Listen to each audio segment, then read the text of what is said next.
क्या मोहब्बत पाने के लिए फाइट करनी चाहिए? तो कभी भी जो उसके प्रति हमारे अंदर प्यार है वो ख़त्म नहीं होगा।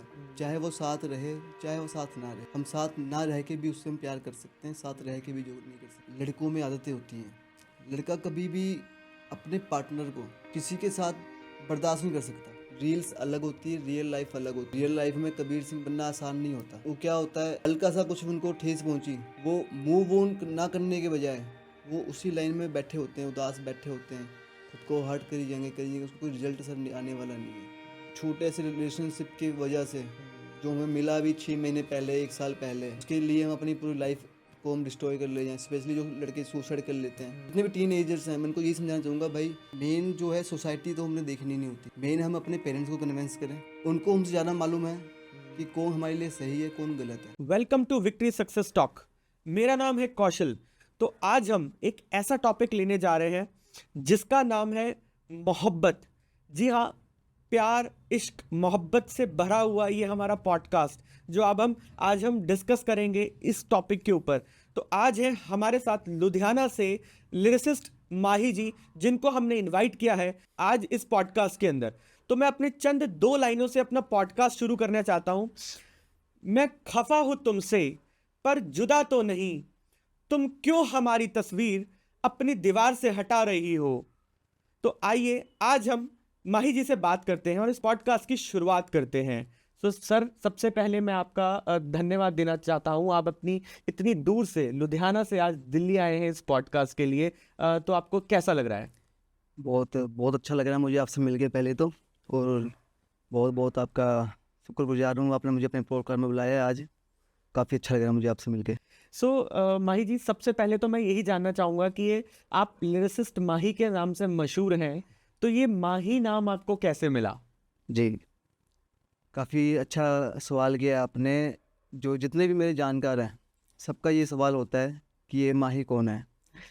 तो आज मैं क्लियर करता हूँ आपके थ्रू कि जितने भी मेरे लिसनर हैं, जो भी मेरी इस बुक को पढ़ेगा वो सभी माही हैं, क्योंकि जो उसके अंदर मैंने लिखा है उसको पढ़ने के बाद सामने यही आता है कि मेरे लिए है। तो दूसरा जो है टॉपिक वो ये है कि मुझे माही नेम मिला कैसे।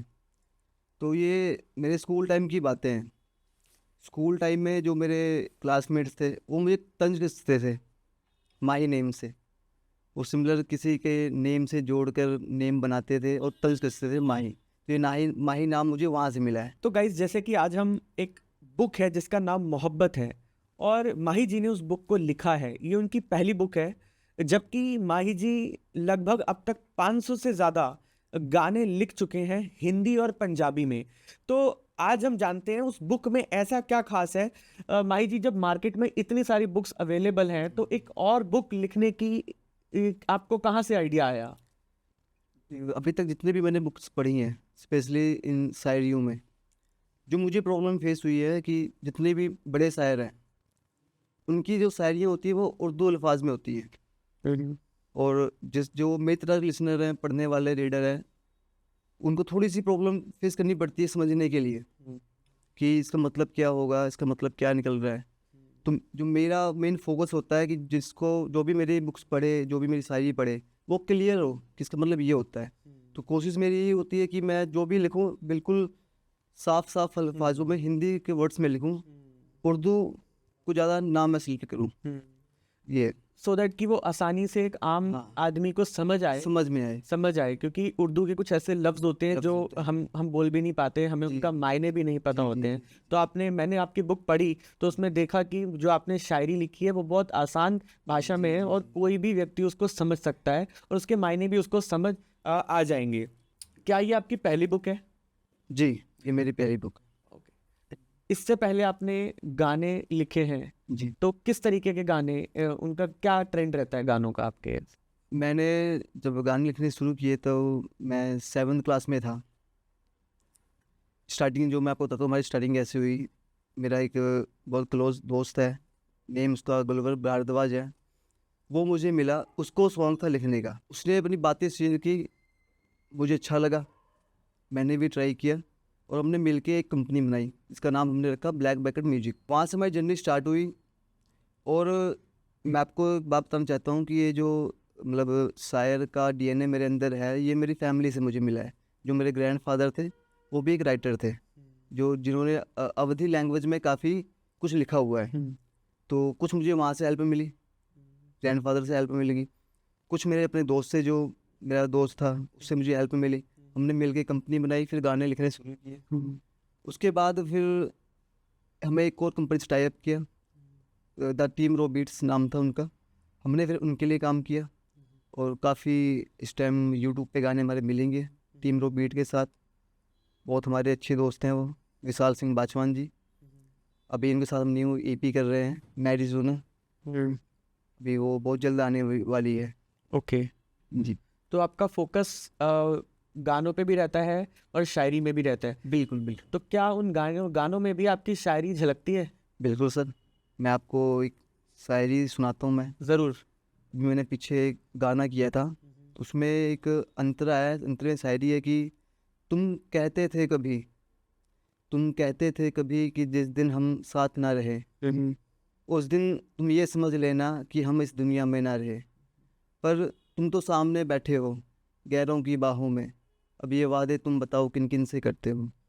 सोच लो तुम, सोच लो तुम क्या क्या करते हो, आज हमारे साथ कल किस पे मरते हो। बहुत बढ़िया, बहुत बढ़िया। बहुत बढ़िया। आपको ये मोहब्बत किताब लिखने का आइडिया कहाँ से आया?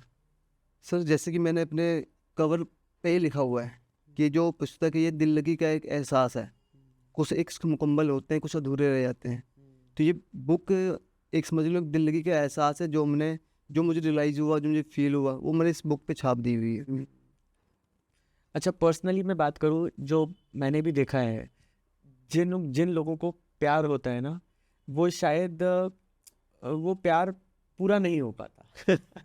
कहते हैं, मतलब कह सकते हैं कि वो प्यार अधूरा रह जाता सर अगर इश्क मुकम्मल हो गया तो खुदा बन जाता है।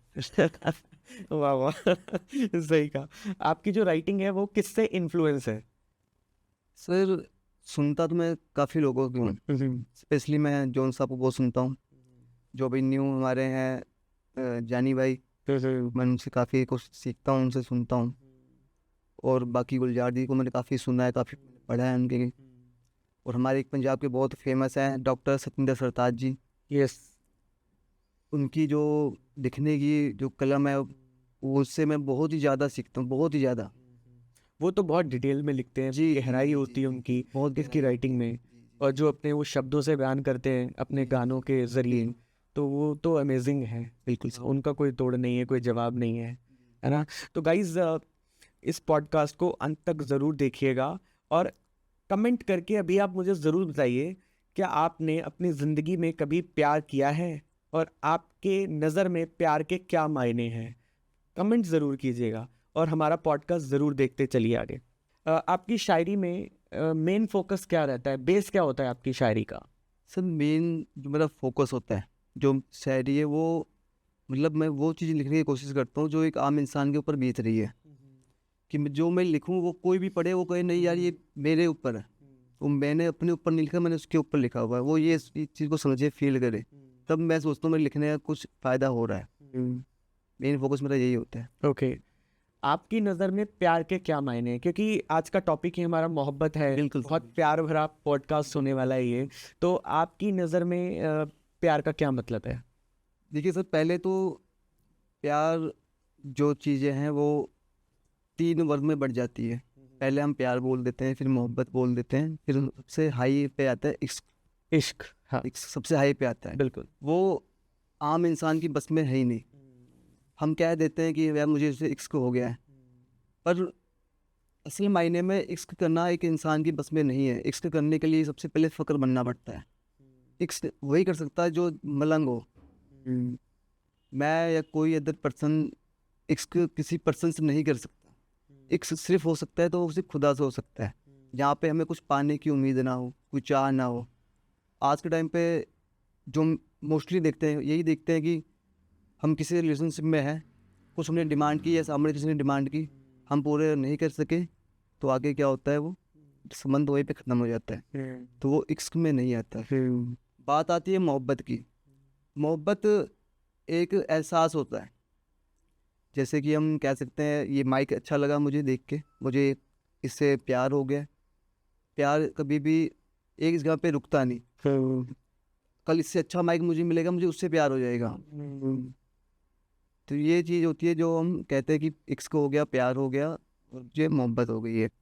तो गाइज हमने यहाँ समझा है कि इन तीनों में डिफरेंस क्या होता है, क्या क्या लेवल्स होते हैं, मोहब्बत, प्यार और इश्क, इनके लेवल्स क्या होते हैं, वो शायद आज हमने इनसे समझे हैं। क्योंकि आज के समय में प्यार के मायने कुछ और ही रह गए हैं। मुझे लगता है प्यार बहुत लिमिटेड हो गया है लिमिटेड हो गया। है ना।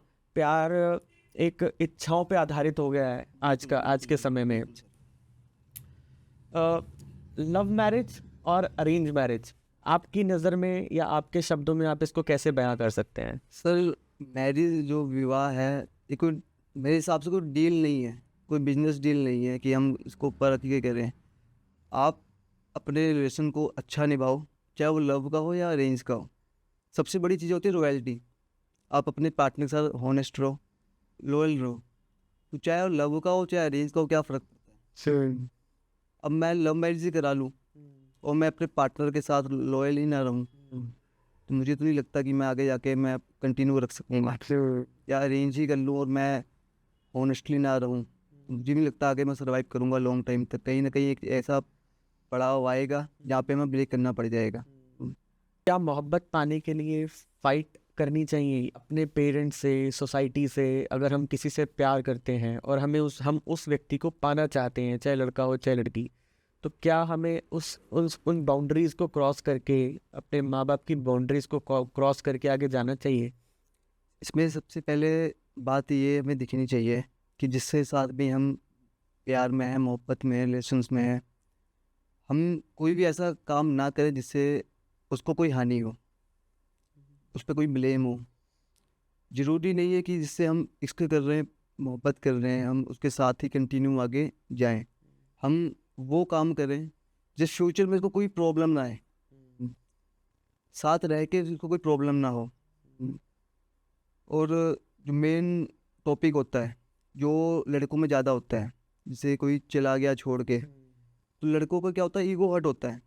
वो वजह ढूंढने लग जाते हैं, वो गया तो क्यों गया, क्या कमी रह गई थी। सबसे बड़ी प्रॉब्लम यही होती है जो हम फेस करते हैं। इसके ऊपर मैं यही कहना चाहूँगा कि कुछ भी हो, पेरेंट्स के ऊपर कुछ भी नहीं होता। जो एक्चुअल में इश्क है पेरेंट्स को हमसे है। अभी सर्दियाँ चल रही हैं, अभी बच्चा बोल नहीं पाता मुझे ठंड लग रही है, पर उनको मालूम होता है बच्ची को क्या देना है, बच्ची को कैसे रखना है। एक्चुअल में मोहब्बत इश्क तो वो हमसे कर रहे हैं, और हम किस इश्क के लिए, किस मोहब्बत के लिए उनसे हम फाइट करेंगे। हमसे ज़्यादा उनको पता है हमारे बारे में क्या सही होगा क्या गलत होगा। क्योंकि वो एक्सपीरियंस्ड है ना। बिल्कुल सर। तो हमें फाइट करनी चाहिए कि नहीं करनी चाहिए? नहीं, मेरे हिसाब से सर लीगली अगर देखें तो फाइट तो नहीं बनती। आप प्यार से मना के भी साथ रह सकते हो। कई बार पेरेंट्स आड़े आ जाते हैं, तो या सोसाइटी आड़े आ जाती है, तो सर मेन जो है सोसाइटी तो हमने देखनी नहीं होती, ठीक है। मेन हम अपने पेरेंट्स को कन्विंस करें, उनको हमसे ज़्यादा मालूम है कि कौन हमारे लिए सही है कौन गलत है। हम 3 साल के रिलेशन में ये चीज़ नहीं, फैसला नहीं ले सकते कि हमारे लिए क्या सही है क्या गलत है। लेने को हम ले भी लें, फ्यूचर में फिर हमें वही जाना पड़ता है जहाँ से हम भाग के जाते हैं बाहर। आज के सिनेरियो को अगर हम देखें तो आपके शब्दों में प्यार के या मोहब्बत के क्या मायने हैं? सर बहुत डीपली बात है ये। पहली बात तो ये बिल्कुल। प्यार के मोहब्बत के मायने में हम जाएंगे तो ये इतनी गहराइयों वाला सवाल है सर, किसी का कोई मतलब एक तोड़ नहीं निकलेगा इसका। तो पहली बात तो ये है। एक मैंने शायरी लिखी थी, आपको मैं वो सुनाता हूँ कि तेरा इस कदर दूर चले जाना तुझे बेवफा करार तो नहीं करता। अगर तू बेवफा है भी तो मेरा क्यों आज भी ख्याल है रखता। तेरे जहन में आज भी मेरी यादें हैं, तू हर महफिल में क्यों है खामोश रहता।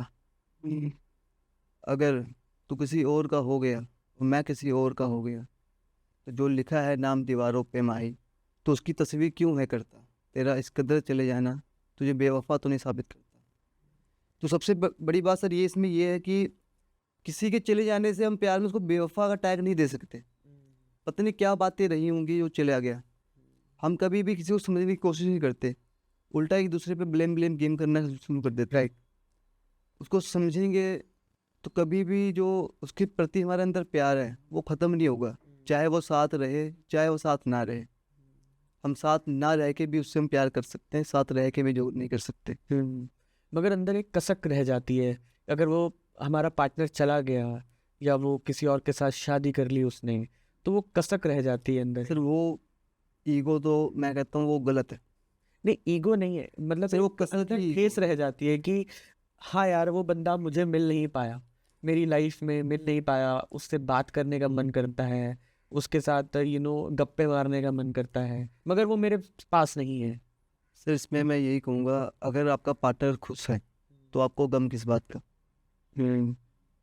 फिर प्यार किस चीज़ की? जब तुम्हें उनको खुशी देख के खुशी ना मिल रही हो तो वो हमारे साथ रह के हमें खुशी दे, ये तो मोहब्बत नहीं हुई। मगर सामने वाले की खुशी में भी हमें खुशी मतलब वही तो शामिल सर होनी मोहब्बत चाहिए। है, वही मोहब्बत है, वही मोहब्बत है। चाहे वो हमारे पास है चाहे ना है, वो मोहब्बत तो हमारे दिल में है ना, उसके लिए। मोहब्बत के लिए सर किसी की जरूरत नहीं पड़ती। अगर मुझे किसी से मोहब्बत है वो मेरे साथ रहे या ना रहे, अगर मुझे उससे मोहब्बत करनी है तो मुझे उसकी जरूरत नहीं है, मैं उसके ना रहने पे उसको मैं चाह सकता हूँ। एक आदमी के मोहब्बत करने के तरीके में और एक लड़की के मोहब्बत के करने के तरीके में क्या डिफरेंस होते हैं? सर जो एक फीमेल है, जब तक वो अपने आप को सेफ फील नहीं करेगी एक मेल के साथ, अपना फ्यूचर को सेफ नहीं फील करेगी, वो आपके साथ सीरियसली रिलेशनशिप में कभी नहीं आएगी। वो मेल का क्या है, मेल होता है जैसे आपने सुना होगा, पौधे होते हैं, कुछ पौधे होते हैं जो बरसात के साथ लगते हैं, कुछ सदाबहार होते हैं जो एक बार लग गए वो ख़त्म नहीं होते, वो पीछे फिर वो लाइफ टाइम ऐसे ही लगे रहते हैं। और एक मेन जो लड़कों में आदतें होती हैं, लड़का कभी भी अपने पार्टनर को किसी के साथ बर्दाश्त नहीं कर सकता, चाहे वो उसका वो बोले मेरा बेस्ट फ्रेंड है, चाहे वो बोले मेरा क्लासमेट है। ये लड़कों में, हम भी लड़के, हमें भी ये चीज़ फील होती है, कोई कैसा भी हो हमें वो चीज़ बर्दाश्त नहीं होती। मोस्टली ये वजह होती है जो आगे जाके ब्रेकअप भी बन जाती है। लड़कियों में क्या होता है, ज़्यादा सेंसिटिव होती हैं, वो ज़्यादा को सोचती हैं कि मुझे मतलब अपने पार्टनर से ये भी मिले, मुझे अपने पार्टनर से वो भी मिले। एक्सपेक्टेशन। जी बिल्कुल, ये चीज़ें करती हैं। आपकी नज़र में ब्रेकअप्स के क्या रीजंस रहते हैं? ब्रेकअप के सर मेन जो वजह होती है जो आजकल हम देख रहे हैं वो डिमांड से होती है, जो हम आजकल आम देख रहे हैं। हम किसी के साथ हैं, कोई हमारे साथ है, कुछ हमने दिमाग में जहन में डिमांड रखी, हमने उसे पेश किया, वो नाकाम हो गए या हम नाकाम हो गए, तो स्टार्टिंग धीरे धीरे हमें ये लगने लगता है यार ये व्यक्ति हमारे काबिल ही नहीं है, कि यार मैं तो उसके साथ हम अपने फ्यूचर में रह ही नहीं सकता है, रह ही नहीं सकती, मैं सेफ नहीं हूँ, ये मेरी डिमांड्स नहीं पूरी कर सकता। और सेकंड सर जो वजह आजकल चल रही है ब्रेकअप्स की, वो थर्ड पर्सन होता है। आजकल ऐसा देखा गया है, ब्रेकअप का एक और रीज़न सबसे ज़्यादा जो सामने आ रहा है वो आ रहा है थर्ड पर्सन। अगर किसी दो व्यक्ति के बीच में कोई तीसरा आ जाए तो भी एक ब्रेकअप का बहुत बड़ा रीज़न बन जाता है, तो उसके ऊपर आपका क्या कहना है? क्योंकि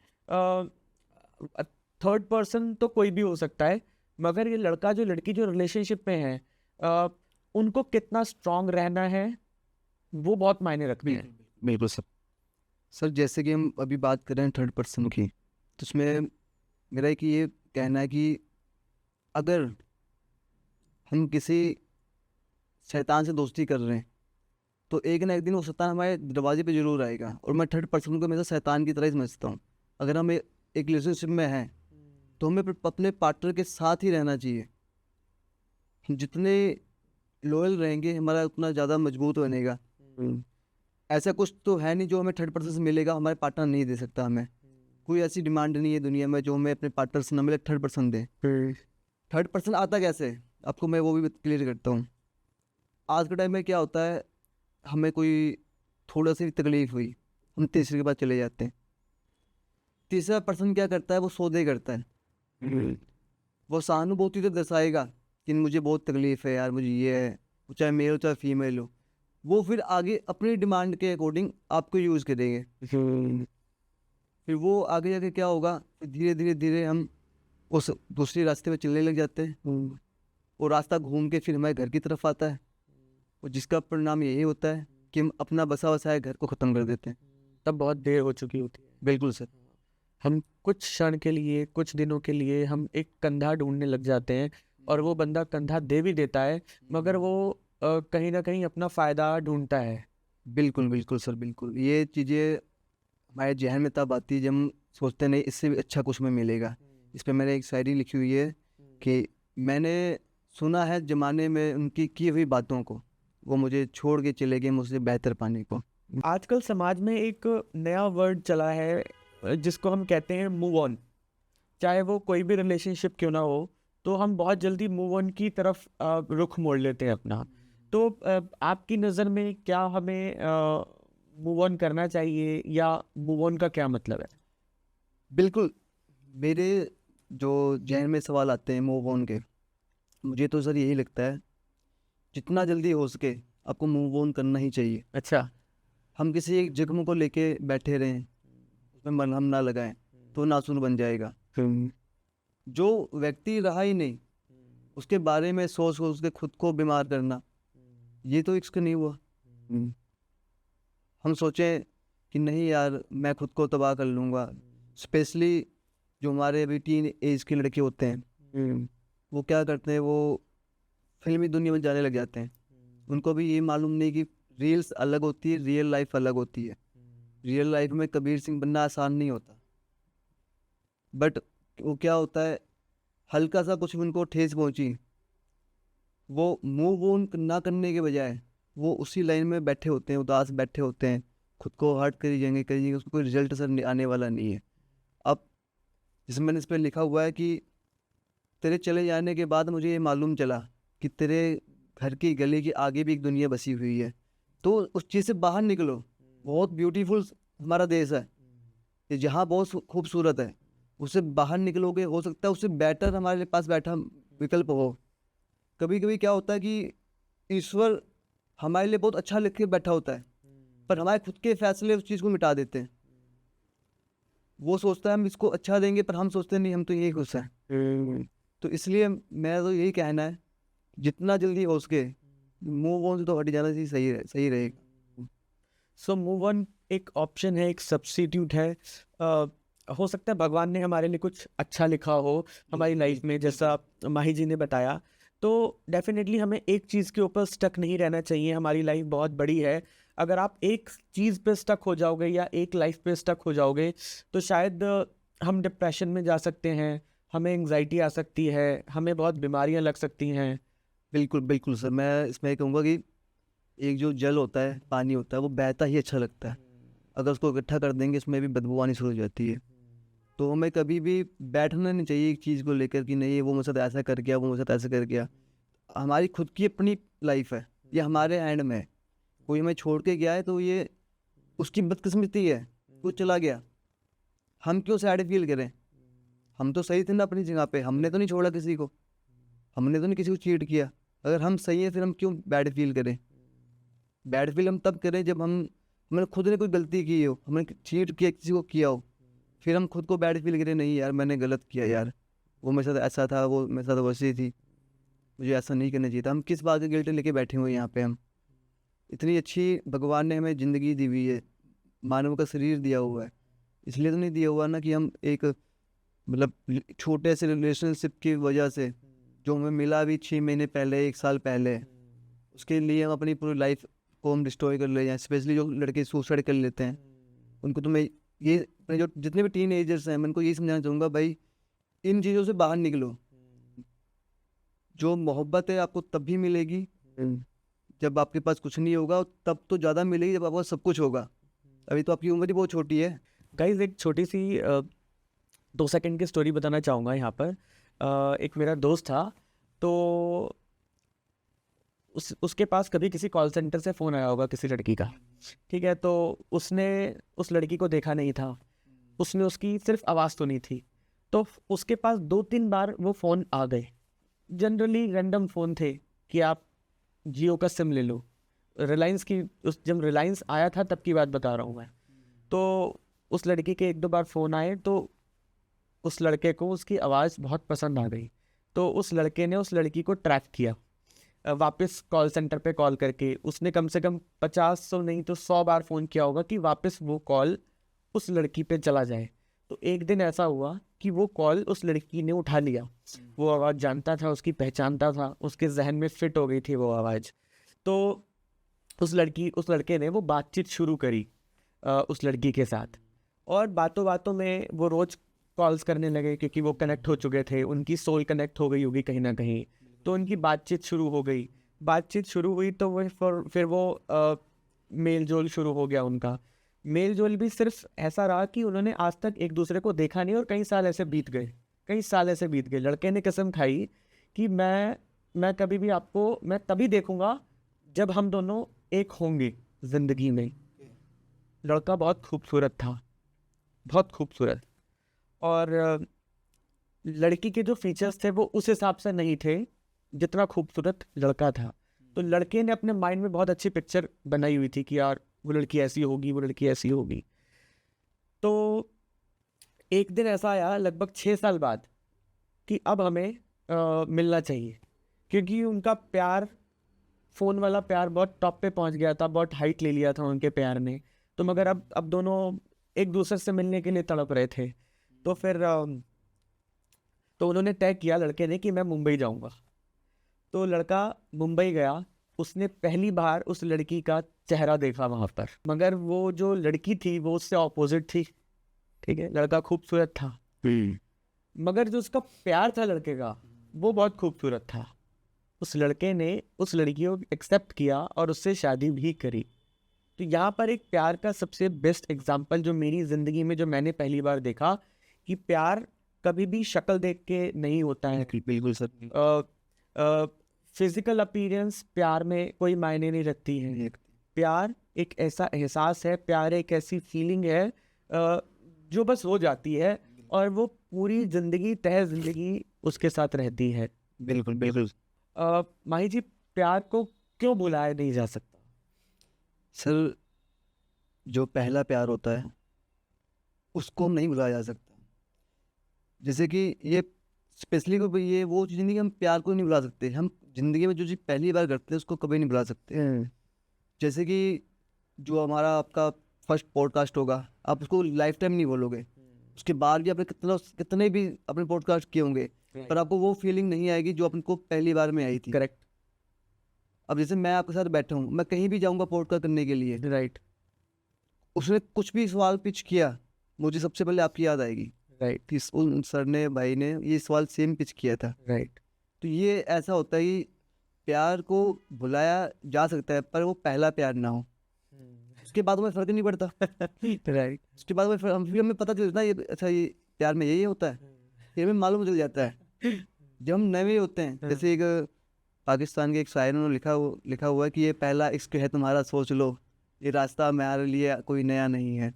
तो जब उसके बाद इंसान निकलता है ना उस गहराई से, तो उसको मालूम होता है यार ये रास्ता आम नहीं है, आहिस्ते आहिस्ते चलो, कोई टेंशन वाली बात नहीं। आपने कभी प्यार किया? सर प्यार किसने नहीं किया? नहीं, सच्ची बताइए। प्यार किसने नहीं किया? मैं फिर कह रहा हूँ, सच्ची बताओ कि आपने कभी प्यार किया? आपकी जिंदगी में कभी लड़की आई? सर मैं आपको इसका ही आंसर दे रहा हूँ, प्यार किसने नहीं किया। मैं कहता हूँ जिसने जन्म लिया उसने प्यार तो किया ही नहीं किया। किसी से किया होगा प्यार, तो पर किया ना किसी से किया ही हुआ है। हाँ, किसी की अगर मतलब मासूम ना रही हो, उसने किसी और से प्यार किया होगा। जब उसका मैरिज हुई अपनी वाइफ से प्यार कर रहा है, पर प्यार तो उसने किया ना किसी ने किसी से। हमने भी किया सर, किया हुआ है। ओके, तो आज आप एक्सेप्ट करते हैं इस पॉडकास्ट पे कि माही ने भी प्यार किया है। सर प्यार बहुत खूबसूरत चीज़ है, सबको करना चाहिए। नफरत को ख़त्म करके मैं सबको कहता हूँ सभी प्यार करो, पर बिना मतलब का प्यार करो। इस पर सर मैंने एक अपने बुक में लिखी हुई है, बहुत डीपली लाइन लिखी हुई है मैंने, कि बिना मतलब की जिसमें चाहत हो, बिना मतलब की जिसमें चाहत हो वो मेरे सामने आए। मैं एक फ़कीर हूँ, कोई मुझसे इश्क करके दिखाए।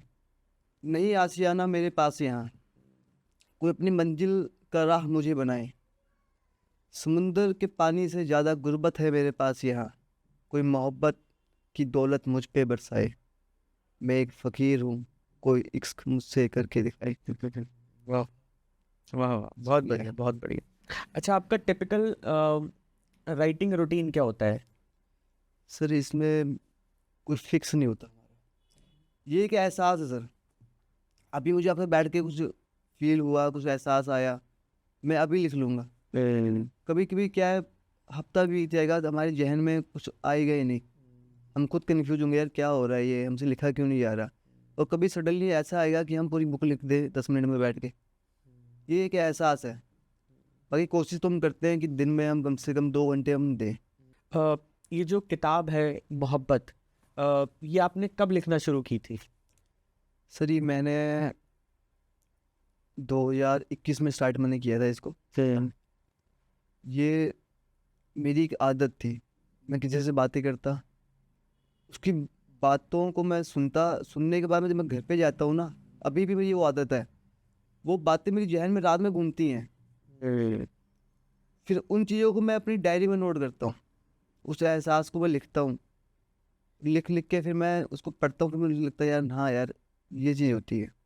तो 2021 में मैंने इसको स्टार्ट किया और मुझे 1 साल लग गया। इसमें मेन जो मेरे सपोर्ट मुझे किया, मेरे बड़े भाई हैं, उनका नेम है वीरेंद्र पांडे जी, उन्होंने मुझे बहुत सपोर्ट किया। सेकंड पर्सन जो मेरी लाइफ का है, मैं आज जहाँ जिस मुकाम पे हूँ उसमें सबसे जो मेरा बड़ा हाथ है वो मेरे दोस्त का है, गुलवर भारद्वाज का। मुझे ऐसा लगता है अगर वो ना होता तो आज मेरी मोहब्बत की किताब ना होती। अच्छा, जी। तो 1 साल मुझे लग गया लिखने में, उसके बाद मैंने इसको पब्लिश कराया, ये वही 2024 में पब्लिश हो गई। ये कहाँ से पब्लिश हुई है सर ये किताब? ये सर लखनऊ में एक कंपनी है BF6 पब्लिकेशंस, मैंने उनसे करवाई है। इस किताब को अगर लेना हो तो एक आम आदमी कहाँ से ले सकता है? ये अवेलेबल है अमेजोन पे, फ्लिपकार्ट्स पे, और कौन कंपनी की एक खुद की वेबसाइट है वहाँ पे मिलती है।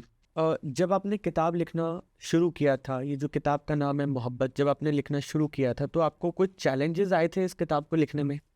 जी बिल्कुल। अच्छा। इसमें एक ऑथर के साथ में बिजनेसमैन भी हूँ, तो बिजनेसमैन को जो मेन प्रॉब्लम फेस करनी पड़ती है वो टाइमिंग की होती है। मैं टूरिंग पे, मोस्टली मैं टूरिंग पे ही रहता हूँ, कभी किसी कंट्री में, कभी कभी किसी सिटी में, तो मेन मुझे टाइम ही नहीं मिल पाता। तो मुझे उस जो मेन प्रॉब्लम मुझे फेस करनी पड़ती है वो आज भी मुझे टाइम की प्रॉब्लम फेस करनी पड़ती है। बहुत मुश्किल से मुझे टाइम मिल पाता है अपने इस काम के लिए। ओके, तो ये आपका समय जो था वो मेन चैलेंज रहा इस किताब को जब आप लिख रहे थे तो। आपका नेक्स्ट राइटिंग प्रोजेक्ट क्या है? जी, जो अभी इसके बाद मैं न्यू बुक लिख रहा हूँ का नेम है गुमराह, वो भी स्टार्टिंग हो चुकी है।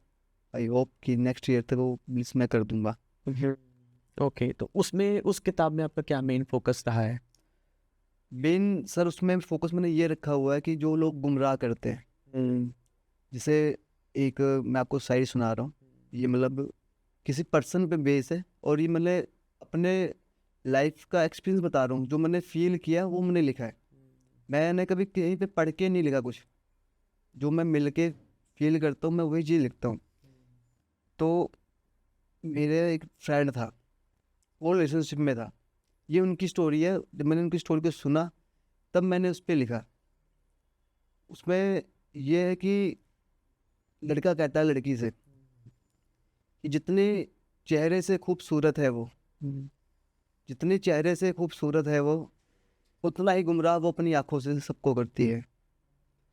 मोहब्बत नाम की उसके दिल में कहीं जगह भी नहीं, दिल जो भी लगाए उसे तबाह सबको वो सौंप से करती है। अभी अनजान है वो दिल टूटने के दर्द से, अभी अनजान है वो दिल टूटने के दर्द से, रात की सुबह होने से पहले वो अपनी चादर बदल देती है। उसकी आंखों में देख के कभी बातें मत करना माही, वो इश्क नहीं सिर्फ इश्क की बातें करती है। वाह वाह, ये एक रियलिटी बताई है आपने। ये सच में एक रियलिटी है। माही जी, आज के समय में हम सबको पता है कि आजकल गर्लफ्रेंड बॉयफ्रेंड का बहुत ट्रेंड चल रहा है, ठीक है। मुझे लगता है कि लॉयल्टी कहीं ना कहीं कम होती जा रही है, बिल्कुल। तो उसके ऊपर, लॉयल्टी के ऊपर आपका क्या कहना है? उस पर सर शायरी मैंने लिखी हुई है कि ये कैसी तेरी चाहत है जो सबको तू चाहता है, ये कैसी तेरी चाहत है जो सबको तू चाहता है, कितने प्यार से फरेब तू करता है, सबको पहली मोहब्बत बताता है। खुदा से तो तू थोड़ा डर माही, खुदा से तो थोड़ा तू डर माही, पहली मुलाकात में जिस्मों से खेल जाता है। ये कैसी तेरी चाहत है जो सिर्फ जिस्मों को ही तू चाहता है। Right right right. क्योंकि आजकल जो डिमांड है लड़कों की वो थोड़ी नहीं बहुत बदल चुकी है, मतलब बहुत बदल चुकी है।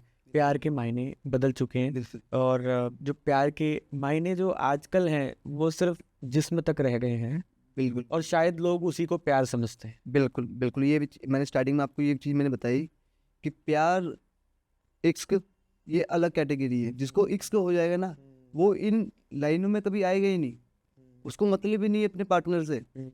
वो सामने है तभी भी सजदा करेगा, नहीं है फिर भी सजदा करेगा। उसको मतलब सिर्फ अपने आप से मतलब है, मैं किसी के प्रति क्या करने जा रहा हूँ। वो उसको फिर मुर्शद मानने लग जाता है, जिसको हम एक्चुअल में कहते हैं कि नहीं यार ये इश्क है। प्यार में सूफी हो जाना। सूफी हो जाना, राइट, बिल्कुल सूफी हो जाना। हाँ। सो गाइज ये किताब है माही जी की मोहब्बत, लिरिसिस्ट माही। ये बहुत जो कि BFC पब्लिकेशन से इन्होंने प्रिंट कराई है लखनऊ से, और ये ऑनलाइन अवेलेबल है। अगर कोई इस किताब को मंगाना चाहता है तो वो ऑनलाइन मंगा सकता है और माही जी से भी डायरेक्ट कांटेक्ट कर सकता है। माही जी इंस्टाग्राम पर अवेलेबल हैं, वहाँ पर उनका नंबर है, तो उनसे भी आप इनसे डायरेक्ट कांटेक्ट कर सकते हैं। या अगर किसी को गानों की रिक्वायरमेंट्स है, कोई अपनी म्यूज़िक एल्बम बनाना चाहता है, तो कोई गाना लिखवाना चाहता है, तो भी माही जी से हम कांटेक्ट कर सकते हैं, आप भी कांटेक्ट कर सकते हैं। कुछ लाइनें मैं इनकी मोहब्बत किताब जो उन्होंने लिखी है यहाँ से पढ़ना चाहूँगा। तेरी आंखों में डूबा हुआ मुझे एक शख्स दिखता है, मुझको तू ए जानम किसी का कातिल लगता है। कितना आसान है तेरे लिए किसी का कत्ल करना, तेरे होठों की लाली पर मुझे लगा हुआ जहर दिखता है। मिला ले जो तोड़ दे खुद को वो अपना दामन, मुझे तेरी बाहों में भी एक कफन दिखता है। तो माही जी इसके ऊपर क्या कहना चाहेंगे? सर ये लड़का अपनी मासूम पे तंज कस रहा है कि तेरी आंखों में डूबा हुआ मुझे एक शख्स दिखता है, मुझे तू है जानम किसी का कातिल लगता है। सो माही जी जो आपकी किताब पढ़ेंगे या जो रीडर्स हैं, आप उनको क्या मैसेज देना चाहते हो? उनको सर मेरा मैसेज यही है कि देखो लाइफ बहुत ब्यूटीफुल है, इसको एंजॉय करो। किसी वजह से या किसी के लिए अपनी लाइफ को बर्बाद मत करो। जितना खुल के जियोगे उतनी ज़्यादा आपको हैप्पीनेस मिलेगी, किसी के आने से या किसी के जाने से। सर ये देखो ये नियति है, ईश्वर की नीति क्या कहती है कि जो चीज़ आई है वो एक दिन जाएगी। तो ना किसी के आने की खुशी ना किसी के जाने के गम। जो व्यक्ति मुझे आज मिल रहा है वो एक दिन ना एक दिन जाएगा। हम उस चीज़ को लेके बैठ जाएं, स्ट्रेस में चले जाएं, बीमार हो जाएं, इसका कोई फ़ायदा नहीं है। जैसे अभी आज हम मिले हैं तो हमने एक सीमित समय के लिए ही मिले हैं, हमारा एक टाइम ख़त्म होगा, हम अलग हो जाएंगे। अब उस चीज़ को लेके हम बैठ जाएं सर वो बहुत बुरी बात होती है। एक शायरी ये लिखी मैंने कि बहुत हसीन है ज़िंदगी यारो, बहुत हसीन है ज़िंदगी यारो, तुम इसको अनजाने में क्यों बर्बाद कर रहे हो। ये मीठा जहर है तुम्हारे शहर की गलियाँ, तुम इस जहर को क्यों बटोर रहे हो। ये अंधेरी की आखिरी रात तो नहीं तुम्हारी, कल फिर पूनम की रात आएगी। जो बुरे वक्त में तुम्हें छोड़ के चले गए हैं, अच्छे वक्त में भी उनको तुम्हारी याद ज़रूर आएगी। जब लड़ना अकेले ही है ज़िंदगी से तो किसी की परवाह क्यों करे। सच में बहुत हसीन है ज़िंदगी यारो, हम अपनी ज़िंदगी को तबाह करें। वाह वाह, बहुत बढ़िया। आपकी शायरी सुन के इंसान कहीं ना कहीं खो जाता है मुझे लगता है। Thank you sir. अपनी सारी पुरानी बातें याद आ जाती है। माही जी जैसा कि हम प्यार इश्क मोहब्बत की बात कर रहे हैं तो डेफिनेटली कहीं ना कहीं ब्रेकअप्स और सेपरेशन की भी बात आएगी ही आएगी, हमने बात की भी है। तो एक रिलेशनशिप को बचाने के लिए हमें क्या करना चाहिए? बिल्कुल सर, रिलेशनशिप को सर जो नहीं बचाया जा सकता है वो ये है कि हमें अपने पार्टनर को समझना चाहिए पहले तो, चाहे वो फीमेल हो या मेल हो। हमें एक दूसरे को समझना चाहिए कि मेरे मन में क्या है, सामने वाले के मन में क्या है। रिलेशनशिप सर वो ही मान्य होती है जो बिना बोले बात को समझ ले, वो हमारा पार्टनर है। अब मैं बताऊं कि यार मुझे ये चीज़ बुरी लग रही है, तब वो समझ में, फिर वो पार्टनर हुआ ही नहीं। तो सबसे बड़ी बात क्या है, एक दूसरे को समझना। उसके बाद आती है सर ईमानदारी, एक दूसरे के प्रति ईमानदार रहना, अपने आपस की गम को आपस में ख़त्म कर देना। उस चीज़ को बाहर से लेके जाओगे तो पब्लिक में जब जाएगी वो, तो वो सौदेबाजी शुरू करवा देगी, और फिर कभी भी रिश्ता सेफ जोन में नहीं रहेगा। कुछ जहन में उनकी बातें आएंगी, कुछ जहन में हमारी बातें आएंगी। वो बातें सर घूम के फिर एक मतलब डिस्ट्रॉय वाला काम कर देती है। मतलब हमें घर की बात हमारे घर में ही रखनी चाहिए, बिल्कुल बिल्कुल इंस्टेड ऑफ हम 4 जनों के साथ उस बात को गाएं। वो बात और बड़ी हो जाएगी और बड़ा खतरा खड़ा हो जाएगा, इंस्टेड ऑफ हमारे रिलेशनशिप बनने की बजाय और टूटने की कगार ये पर चले प्रॉब्लम अपने पार्टनर से मैं उसके फेस पे वो चीज़ को बोलूँ, ना कि जाके मैं उसके किसी फ्रेंड को या अपने किसी फ्रेंड को बोलूँ नहीं यार मुझे वो अच्छा नहीं लग रहा, इसकी ये चीज़ अच्छी लग रही। सर वो तो फिर कहीं ना कहीं खुद के ये गड्ढे खुद खोद रहे हैं। माही जी, आज के समय में देखा ये भी गया है कि डाइवोर्स के केसेस अचानक बढ़ने लग गए, है ना। बिल्कुल बिल्कुल सर, सेपरेशंस बहुत इजीली हो रहे हैं, लोगों को फ़र्क नहीं पड़ता। लोग बहुत प्रैक्टिकल, दोनों पार्टीज, लड़का हो चाहे लड़की, दोनों प्रैक्टिकल होते जा रहे हैं। तो उस केस में क्या आपका कहना है कि डाइवोर्स हमें लेना चाहिए या हमें अपने रिलेशनशिप के ऊपर फोकस करना चाहिए इंस्टेड ऑफ कि हम ये वाला कदम उठा लें? बिल्कुल जो सर डाइवोर्स है वो तो अंत है, वो तो अंत है, उसके बाद तो कुछ भी नहीं है। फिर तुम अलग हम अलग, फिर क्या फ़र्क पड़ता है। पर मेरा मानना ये है, अगर हम किसी के साथ किसी के ऊपर हमने भरोसा किया है, किसी ने हमारे ऊपर भरोसा किया है, तो कोशिश यही करनी चाहिए कि हम प्रॉपर उसको समझें, डिवोर्स तक नौबत आने ही ना दे। कम से कम हमें बैठ के आमने सामने बातचीत, बिल्कुल बिल्कुल, बातचीत ही एक ऐसा हल है, एक रास्ता है जिससे हम इन सारी चीज़ों को बचा सकते हैं। बिल्कुल बिल्कुल आज के टाइम पे सबसे ज़्यादा जो वजह हो रही है वो सब्र है। आज के टाइम में किसी के अंदर सब्र है ही नहीं। वो सोचता है कि यार मैंने ये चीज़ बोली, क्विकली हो जाए। वो कोई हमारे पास आ रहा है, अपना एक ऑरा छोड़ के आ रहा है, हम सोचते हैं वो आते ही हमारे ऑरे में, हमारे जोन में शामिल हो जाए, हमारी तरह रहना लग जाए। सर वो तो मुझे लगता नहीं कि पॉसिबल है। जैसे अभी हम ही कहीं कहीं पे जाएं, हम उनके ऑरे के अकॉर्डिंग खुद को डालें तो हमें भी टाइम लगेगा ना। राइट। ये चीज़ें मैं सोचता हूँ कि जो मतलब मेल है, लड़का है, उनके पेरेंट्स को समझना चाहिए। अगर वो सपोर्टिव है तो मुझे सर लगता नहीं कि कभी लाइफ में किसी को डिवोर्स की नौबत आएगी। अंडरस्टैंडिंग की बहुत कमी है। लड़का लड़की एक दूसरे को समझना नहीं चाहते हैं, पेशेंस है नहीं। हर व्यक्ति को लगता है कि मेरी सारी डिज़ायर्स आज ही पूरी हो जानी चाहिए बस। तो क्योंकि पहले के समय में सब्र बहुत था लोगों में, एक दूसरे को समझते थे, बच्चे पेरेंट्स की सुनते थे। आजकल नहीं सुनते हैं। आजकल हर बच्चा डिसीजन मेकर खुद का ही है। पेरेंट्स चाहे खुद भी कुछ भी कहते रहेंगे, मगर बच्चे को वही करना है जो बच्चे ने सोच रखा है, जो ठान रखा है। बच्चा अपने औरे से बाहर ही नहीं आना चाहता है।